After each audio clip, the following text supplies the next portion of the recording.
Students of class 12th, देखिए आज हम लोग पढ़ेंगे वैद्युत स्थितिज ऊर्जा और दो बिंदु आवेशों के निकाय की स्थितिज ऊर्जा। ठीक है, तो वैद्युत स्थितिज ऊर्जा को हम किस प्रकार से डिफाइन कर सकते हैं, ठीक, और दो बिंदुओं के निकाय की स्थितिज ऊर्जा, इसका जो फार्मूला होता है वो किस प्रकार से हम डेरिवेशन कर सकते हैं। ठीक, तो सबसे पहले लिखा गया है वैद्युत स्थितिज ऊर्जा। देखिए वैद्युत स्थितिज ऊर्जा क्या होती है।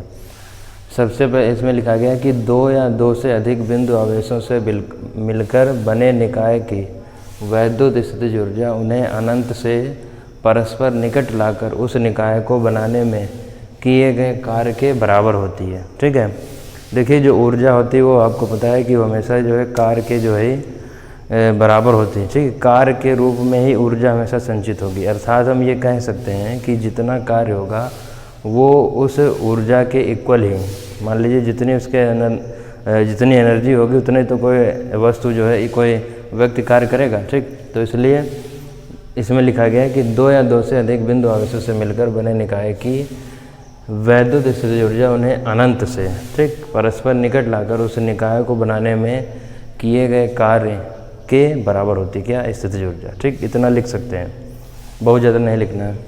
फिर अगला है दो बिंदु आवेशों के निकाय की स्थितिज ऊर्जा। देखिए दो बिंदु आवेशों के निकाय की स्थितिज ऊर्जा क्या, मान लीजिए कोई दो बिंदु आवेश Q1 और Q2 है, ठीक, परस्पर r दूरी पर स्थित हैं तथा उनका परावर्तितांक k है। देखिए इसमें करेंगे क्या, इसमें जो सबसे पहले हम Q1 आवेश के कारण इसका जो है हम कार्य निकालेंगे। ठीक, एक अनंत से एकांक आवेश को, ठीक है, कोई Q1 आवेश है उस तक r दूरी तक लाने में किया गया कार्य, और कार्य पहले Q1 के कारण निकालेंगे फिर Q2 के कारण निकालेंगे। ठीक, जो कार्य होगा वही वैद्युत ऊर्जा के रूप में संचित हो जाएगा। ठीक, तो देखिए ये बताते हैं दो बिंदु आवेशों के निकाय की स्थितिज ऊर्जा। तो सबसे पहले फिगर बना लिया, फिगर में Q1 Q2 दो बिंदु आवेश हैं और r दूरी पर स्थित हैं। ठीक, तो इसमें लिखेंगे माना दो बिंदु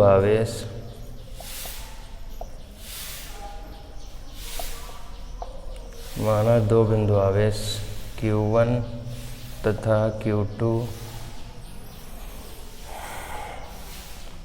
परस्पर r दूरी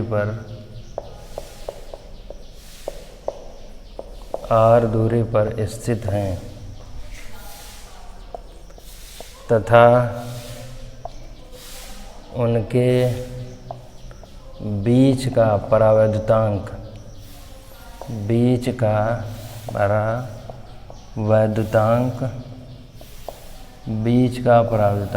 k है। ठीक, k क्यों मान लें, क्योंकि किसी भी माध्यम के लिए k जो है k डिफाइन नहीं होता है, कुछ चीज़ों के लिए स्पेशल होता है, जैसे निर्वात या वायु के लिए या अन्य चीज़ों के लिए किसी का मान k से ज़्यादा होता है, k का मान 1 से ज़्यादा होता है, 1 से कम होता है। ठीक, यहाँ k मान लिया गया। अब देखिए सबसे पहले, अब देखिए क्या करेंगे, सबसे पहले इसमें जो Q1 आवेश होगा, ठीक, उसको क्या करेंगे, एकांक आवेश को अनंत से Q1 तक r दूरी लाने में किया गया कार्य। ठीक है, एकांक आवेश को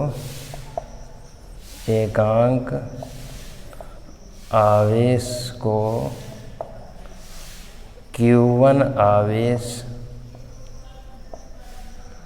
से r दूरी तक लाने में किया गया कार्य जो होगा वो उसके विभव के बराबर होगा। किसके विभव के बराबर? जो Q1 आवेश का विभव होगा, Q1 आवेश का विभव।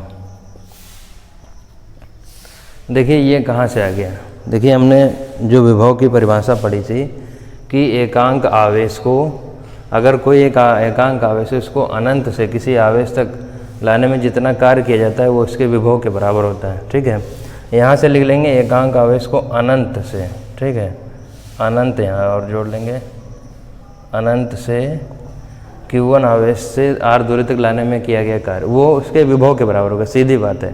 ठीक है, ये लाइन अगर नहीं लिखना चाहते हैं तो हम ये कह सकते हैं कि जो जितना W होगा इसका वो इसके V के इक्वल होगा। यही जो है विभव की परिभाषा थी। ठीक, अब देखिए चूँकि ये जो कार्य है, ठीक, ये अगर एक बिंदु आवेश के कारण जो हमने विभव निकलवाया था कि 1/4πε0 Q1 है तो Q1 रखेंगे, अपान में R होगा। ठीक है, तो ये किसके इक्वल होगा? ये इक्वल होगा 1/4πε0 के और Q1/R।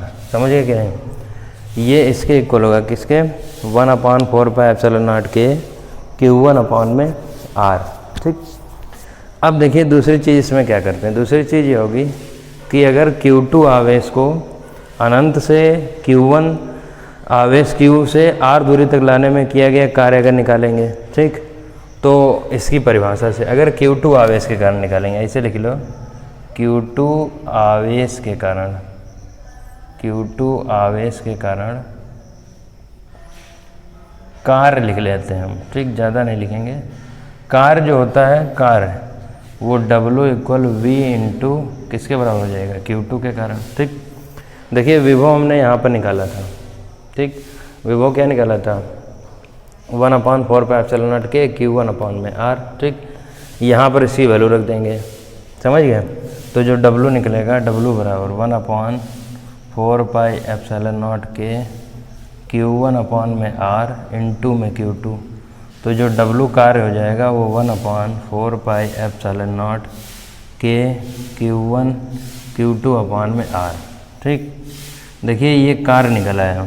कार्य का जो मात्रक होता है वो जूल में लिखेंगे। ठीक, अगर यहाँ पर लिखेंगे तो जो ये कार्य निकल के आया है 1/4πε0 के Q1 Q2/R, जो कार्य होगा हमने बताया था वही जो है ऊपर लिखा भी है कि उस निकाय को बनाने में किए गए कार्य के बराबर होती है क्या? स्थितिज ऊर्जा। देखिए जो हमने कार्य निकाला है वही उसके जो है स्थितिज ऊर्जा के बराबर होगी। तो इसमें एक लाइन लिखेंगे कि निकाय द्वारा किया गया कार्य उसकी वैद्युत ऊर्जा के रूप में संचित हो जाता है। अतः इसकी जो वैद्युत स्थितिज ऊर्जा होगी उसको U से लिखा जाता है। ठीक, लिखेंगे इसलिए U इक्वल 1/4πε0 के Q1 Q2/R।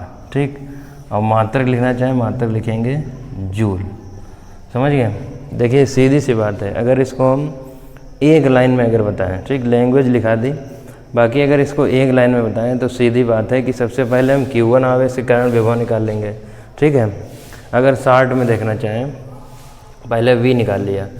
V बराबर हमने निकाल लिया क्या? 1/4πε0 के Q1/R। फिर कार्य निकाल लो, कार्य बराबर V इंटू Q2 आवेश के कारण। और यहाँ पर जब मान रख देंगे जो वैल्यू आएगी वही क्या हो जाएगी? दो बिंदु आवेश के कारण उस निकाय की स्थितिज ऊर्जा आ जाएगी। समझ गए? तो बस 2-3 लाइन 2-3 पॉइंट याद रखिएगा, ये डेरिवेशन हो जाएगा। ठीक है, हमने थोड़ा हिंदी इसमें लिख दिया है। तो इतना करिए, वैद्युत स्थितिज ऊर्जा और दो बिंदु आवेश के कारण वैद्युत स्थितिज ऊर्जा का डेरिवेशन। ठीक, आगे क्या पढ़ाएंगे? आगे आप लोगों को बताएंगे कि इसमें देखिए द्विध्रुव को घुमाने में किया गया कार्य एक आएगा। ठीक, और स्थितिज ऊर्जा का एक और डेरिवेशन आएगा इसमें। ठीक है, वो होगा एक समान वैद्युत स्थितिज ऊर्जा द्विध्रुव की स्थितिज ऊर्जा। ठीक है, द्विध्रुव की स्थितिज ऊर्जा आएगी, इसके बाद में उसका हम डिस्कशन करेंगे। 2 डेरिवेशन रह गए हैं। ठीक, वैद्युत विभव का चैप्टर जो है यहाँ से क्लोज हो जाएगा। इसके बाद में इसके न्यूमेरिकल्स और अगला जो चैप्टर होगा वो कैपेसिटेंस अर्थात वैद्युत धारिता का। ठीक, तो इसको देख सकते हैं और स्टडी करते रहिए।